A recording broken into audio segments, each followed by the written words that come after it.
The Houston Astros cheated their way to a World Series in 2017, and people believe the Royals may be doing the same thing. Rumors really began to swirl, at least from what I saw on April 11th, from Always the Jake on Twitter, who said, "I swear to you all, the Royals are not legit and I will die on this hill." This is coming on like 2-ish weeks of games for the Kansas City Royals, and people already started to believe that they were cheating in some way, somehow. The claims were that the Royals were using some sort of parabolic mic or a camera or something that was telling them what kind of pitches were coming, very similar to what the Astros did in 2017. The home and road splits for the Royals seemed pretty diabolical, including those from a certain 3 players on the Royals team, but we'll talk about them in just a minute.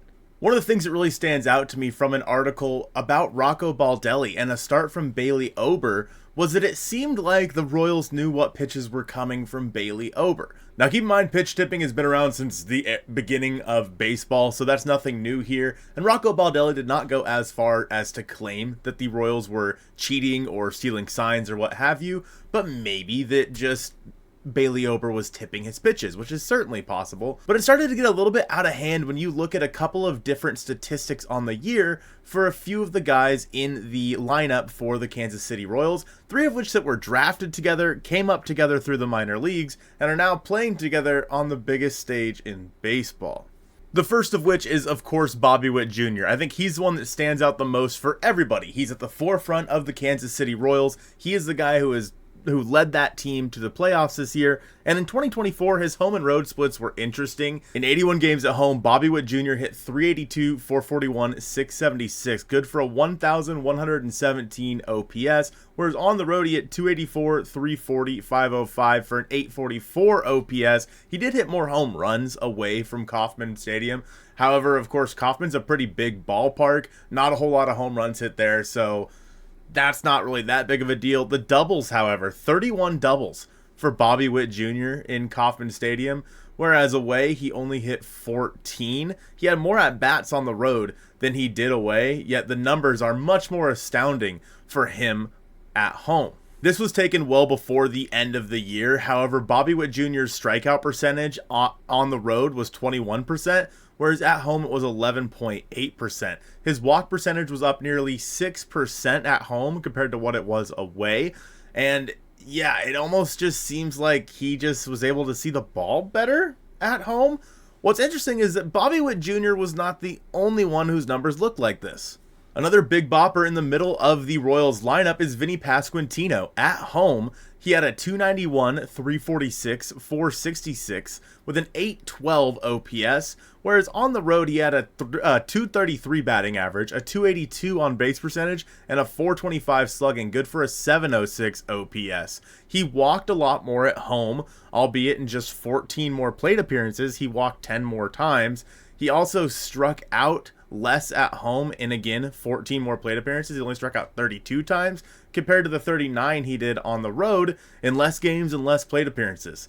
Seems a little bit suspicious. Again, the home runs at home were less than they were on the road because it's just harder to hit home runs in Kauffman. Interesting to note here as well, his batting average on balls in play was at .298 at home, whereas away it was .229. A lot of times that has to do with like the exit velocity that you're putting on the ball. You're probably going to be able to hit the ball harder if you know what pitch is coming, right? And then there's Michael Massey, second baseman for the Kansas City Royals. At home, he hit .277, .309, .475 with a .784 OPS. On the road, he hit .239, .276, .419 with a .696 OPS on the road. When you look at his home and away splits and plate appearances, he had, we'll call it 30 less plate appearances on the road, yet he struck out 4 more times on the road than he did at home. He walked 1 more time at home than he did on the road, so nothing too exciting there. He also hit 7 home runs both at home and away, so interesting that Michael Massey was able to square up the ball a little bit better at home. Again, with the batting average on balls in play, the BABIP here, .284 compared to .254 on the road. I don't know, man. People are saying. So those 3 guys that I just mentioned there that had really good numbers at home were all drafted in the same draft. Bobby Witt Jr. was taken in the 1st round. Then you had Michael Massey taken in the 4th round, and Vinny Pasquantino taken in the 11th round of the 2019 MLB draft. All three of these guys were drafted together, played together coming up through the minor leagues, and eventually now are in the big leagues together making a name for themselves.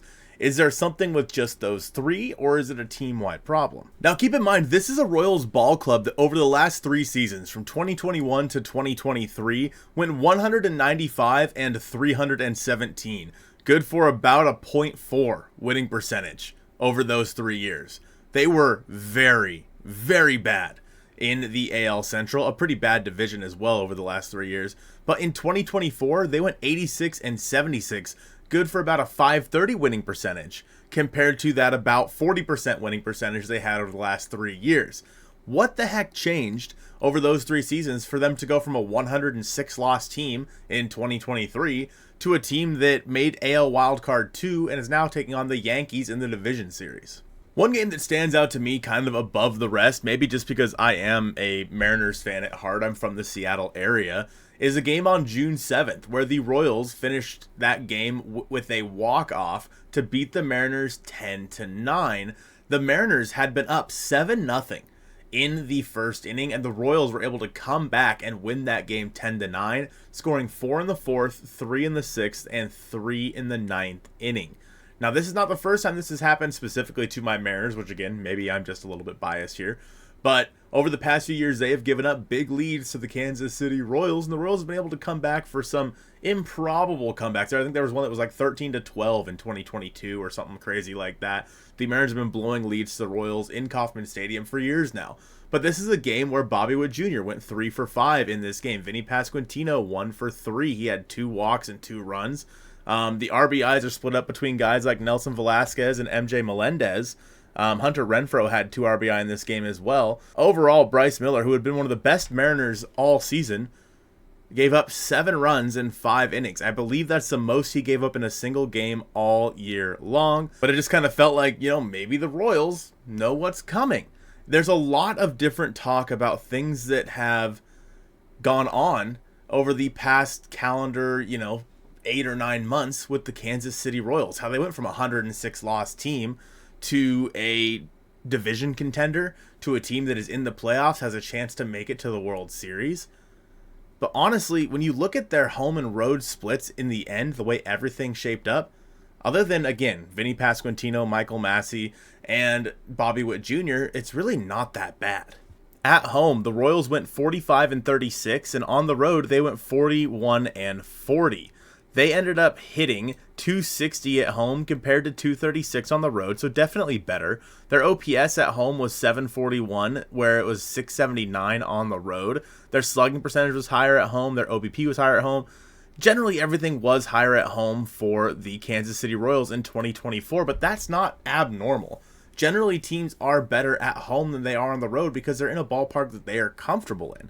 So the numbers aren't as egregious when you look at the rest of the team compared to the outliers of Vinny Pasquantino and Bobby Witt Jr. and Michael Massey. You look at guys like Salvador Perez. He actually was better on the road in 2024 than he was at home. That's not a team-wide thing with the Kansas City Royals. It's more outlier guys of Vinny Pasquantino, Michael Massey, and Bobby Witt Jr. that just hit really well at home. They came up together. They were drafted together. Maybe they're just more comfortable at home, and it clearly showed. The numbers are a bit crazy for guys like Bobby Witt Jr., but I don't think it's anything, to write home about. I look at the Kansas City Royals and what they did this last offseason, where they signed a bunch of pitchers because that's what their team needed. They went out there and added and augmented their team the way they needed to. It started with the signing of 3-time World Series champion Will Smith. I even predicted it. I'm just saying, I predicted in the offseason the Royals were going to be good and maybe win the World Series. And it all started with them signing Will Smith. We did a free agent projections video where me and my friend Joe, the other guy here on MLB Mojo, were signing free agents for certain teams. And I put the Royals to sign a bunch of guys, and they didn't sign any of the ones I said, but I said they were going to have a big offseason and be a really good team in 2024, and lo and behold, they were. Now, they went out there and signed Will Smith. They got Chris Stratton. They added Michael Wacha and Seth Lugo, who were both very good for this team in 2024. And honestly, that is something that carried them. They added a few guys behind Cole Ragans, again, in Lugo and in Wacha, who both had great years, have playoff pedigree, and are now paying dividends in the playoffs for them. Again, they supplemented the bullpen. And they also went out and got a guy like Lucas Erceg from the Oakland Athletics at the trade deadline. They didn't just stand pat and hope that their 56 and 106 win team or 106 loss team was going to go out there and compete the next year. No, they went out there and added the players that they needed to. And I think that along with a lot of guys like, again, Pasquantino, Bobby Witt, Michael Massey, etc., coming into their own, coming into their prime years of their career. They've been in the big leagues for a few years now. They know what to expect. I think all of these things have combined into the perfect storm that is the Kansas City Royals in 2024. So do I think they're cheating? No, I honestly don't. I think that a couple guys had some really good years at home. Maybe there's more to it, and maybe in a few years it'll come out that I was wrong and they were cheating, but I don't think that's going to happen. Let me know in the comments down below if you think the Royals are cheating. I appreciate you guys watching this one, and I'll see you soon.